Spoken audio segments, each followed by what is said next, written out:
Thanks for joining me on episode 469 of the Inspired Stewardship Podcast. I'm Julie Tafalon. I challenge you to invest in yourself and others. Develop your influence and impact the world by using your time, talent, and treasures to live out your calling. Having the ability to communicate and build relationships is vital. And one inspirational way to develop that is to listen to this, the Inspired Stewardship Podcast with my friend Scott Mater.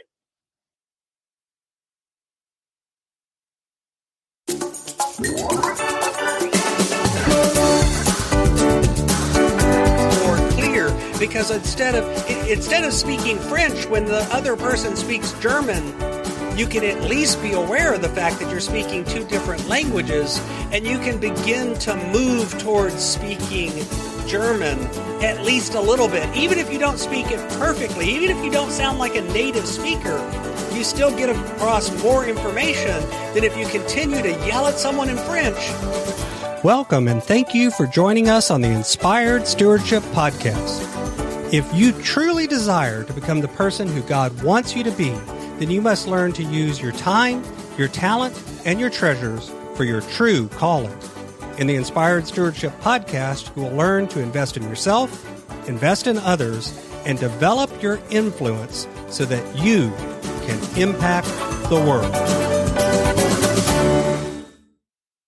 In today's episode about developing your influence through stewarding your talent, I talk with you about the pattern of communication, why communication often breaks down, and why you have to adjust your communication, not expect the listener to adjust theirs. You've heard me talk about developing your talent, and one of the best ways to do that is through books.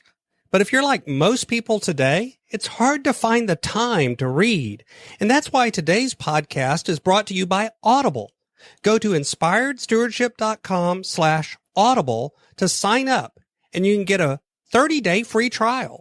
There's over 180,000 titles to choose from, and you can pick one and listen your way to developing your talents via Audible.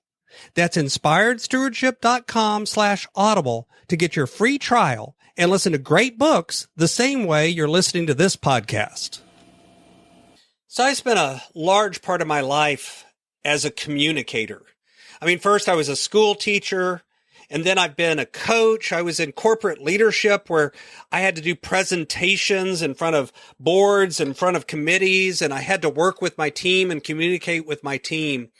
So I spent a lot of my life around this area of needing to be someone who communicates well, who clearly gets across expectations and makes sure that people are all on the same page and understand what's going on. And the truth is, I really wasn't that good at it for a very, very long time. We often struggle in this area of communication. It's one of the things that's on the top 4 or 5 list for almost everybody as an area of challenge.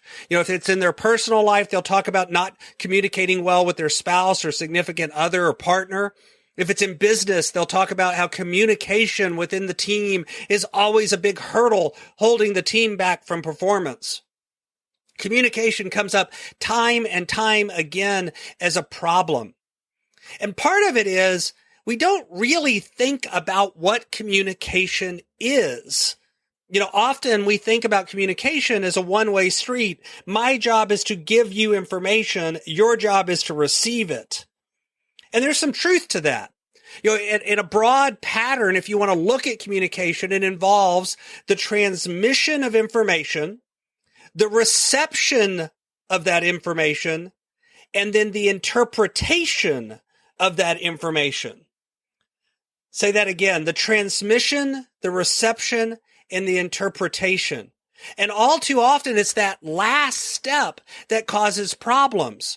See, we transmit the message and we think we're being crystal clear. We think we're making our message where anyone can understand it. This is so obvious that the reception of it should be a no-brainer. People should just receive this message and should immediately interpret it to mean exactly what I meant. But the truth is that all too often the reception and the interpretation of the message goes awry because people bring their own personalities to bear. They don't always hear everything you say. What they do hear, they then pass through a filter because sometimes the words we use, we think mean one thing, but to the receiver, they mean something different. And the question is, whose fault is that? Is it the listener's responsibility to adjust how they listen so that they can interpret what you meant? And the short answer is no. The real truth is it's on the communicator. It's their responsibility to communicate clearly. So how do you know if you have? And the simplest way is to add a fourth step: transmission, reception, interpretation, and repetition. And repetition here means a couple of different things. Repetition here could mean that you as the transmitter repeat yourself. You say it again a slightly different way. You maybe use a different medium. So you provided it in writing, you provided it verbally. It also, though, can mean repetition of having the listener tell you back what they heard in their own words. And it can even mean repetition in the way of they actually come back to you and by doing something show you what they understood. They take action on it and you watch the action and the results and figure out, is this going the way that I wanted it to? Did I successfully transmit my message or not? But the truth is, all too often what we do instead is we transmit the message. We expect that somebody's received it.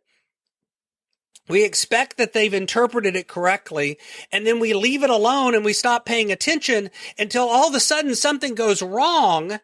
And then all of a sudden we're angry and we're upset because the listener didn't understand us. They just weren't listening. They didn't pay attention. They didn't work hard enough. They didn't understand it the way I explained it, and they should have. And oftentimes that leads to a hostile work environment. That leads to misinterpretation of what your partner is really doing and saying and intending. It can lead to friction in your personal life. It can lead to friction in your work life. It can create all sorts of struggles simply because you assumed that your message had been received and interpreted the way you meant it to. You know, one of the areas that I work on with people around this area of communication is on dispersonality. And it's one filter, and it's a powerful one that you can use to look at how other people have conversations and how other people speak and how other people look at the world and recognize the fact that the way you look at the world is not the way that everyone does.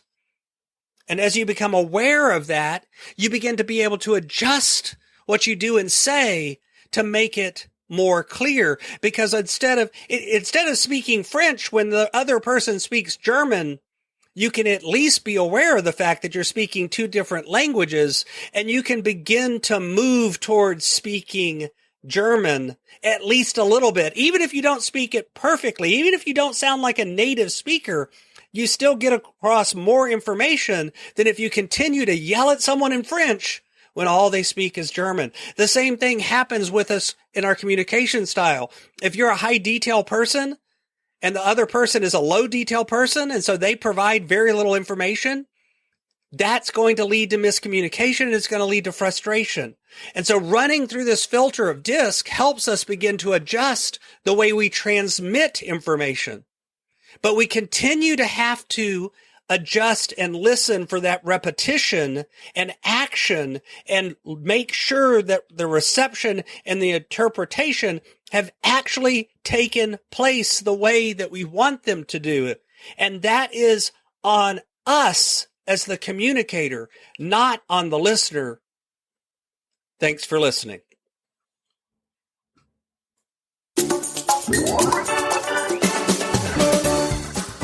Thanks so much for listening to the Inspired Stewardship podcast. As a subscriber and listener, we challenge you to not just sit back and passively listen, but act on what you've heard and find a way to live your calling. If you like this episode on the stewardship of talent, you can go over to inspiredstewardship.com/talent and sign up for our 5-week series on the stewardship of talent.